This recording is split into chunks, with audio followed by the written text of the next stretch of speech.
सेटवर आमचा आज गृहप्रवेश आहे. आजी आणि आई बघणार आहे आणि ते माझ्या मागे लागणार आहेत की आता कुठं कुठं गृहप्रवेश झाला, आता खरा कधी करणार आहेस. नाही आयुष्याचे 12 वाजलेले तर आहेत, पण एवढे 12 वाजतील असं वाटलं नव्हतं. 12 डोळे उत्साह दाखवा बघू, डोळे बघू.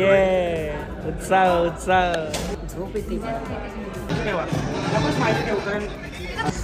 झोप झोप ए झोप.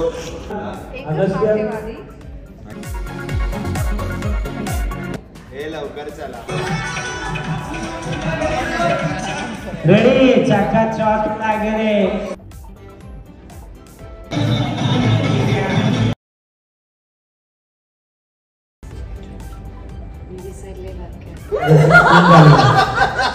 कुठला हा अपशकुन ते नव्हे, कुठला शकून?